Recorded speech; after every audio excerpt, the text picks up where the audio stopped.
मेरे प्यारे देशवासियों, आज का ये बजट इंटरिम बजट तो है ही, लेकिन ये बजट इंक्लूसिव और इनोवेटिव बजट है। इस बजट में कंटिन्यूटी का कॉन्फिडेंस है। ये बजट विकसित भारत के 4 स्तंभ युवा, गरीब, महिला और किसान सभी को एम्पावर करेगा। निर्मला जी का ये बजट देश के भविष्य के निर्माण का बजट है। इस बजट में 2047 के विकसित भारत की नींव को मजबूत करने की गारंटी है। मैं निर्मला जी और उनकी टीम को बहुत बहुत बधाई देता हूं। साथियों, इस बजट में युवा भारत की युवा आकांक्षाओं का, भारत की यंग एस्पिरेशंस का प्रतिबिंब है। बजट में 2 महत्वपूर्ण निर्णय लिए गए हैं। रिसर्च और इनोवेशन पर 1 लाख करोड़ रुपए का फंड बनाने की घोषणा की गई है। बजट में स्टार्टअप्स को मिलने वाली टैक्स छूट के विस्तार का भी ऐलान किया गया है। साथियों, इस बजट में फिस्कल डेफिसिट को नियंत्रण में रखते हुए कैपिटल एक्सपेंडिचर को 11,11,111 करोड़ रुपए की ऐतिहासिक ऊंचाई दी गई है। अर्थशास्त्रियों की भाषा में कहें तो एक प्रकार से स्वीट स्पॉट है।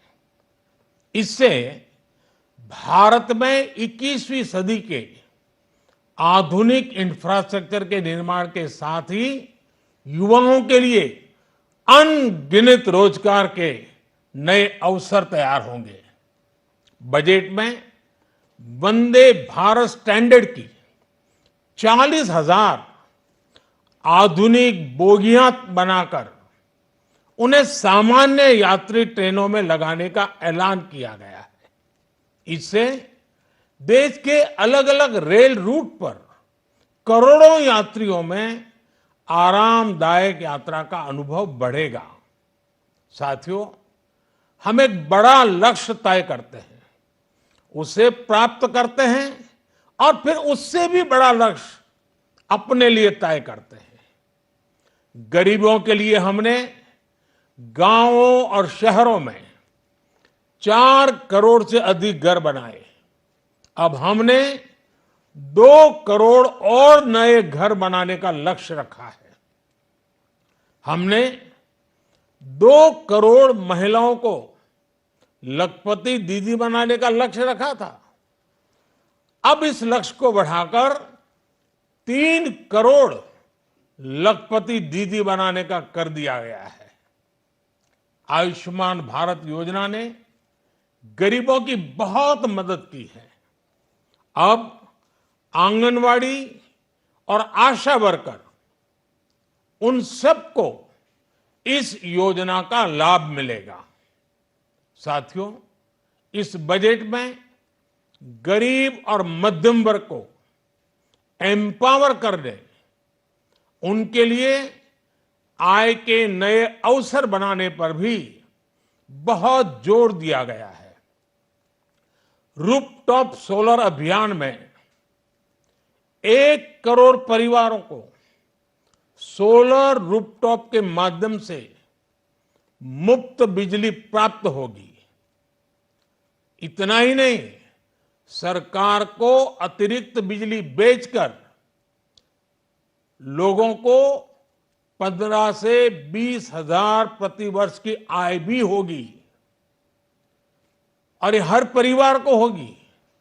साथियों, आज जिस इनकम टैक्स रेमिशन स्कीम की घोषणा की गई है, उससे मध्यम वर्ग के करीब 1 करोड़ लोगों को बड़ी राहत मिलेगी। पिछली सरकारों ने सामान्य मानवी के सिर पर दशकों से ये बहुत बड़ी तलवार लटका कर रखी थी। आज इस बजट में किसानों के लिए भी बहुत महत्वपूर्ण और बड़े निर्णय लिए गए हैं। नैनो डीएपी का उपयोग हो, पशुओं के लिए नई योजना हो, पीएम मत्स्य संपदा योजना का विस्तार हो और आत्मनिर्भर ऑयल सीड अभियान हो। इससे किसानों की आय बढ़ेगी और खर्च कम होगा। मैं एक बार फिर सभी देशवासियों को इस ऐतिहासिक बजट के लिए शुभकामनाएं देता हूं। बहुत बहुत धन्यवाद।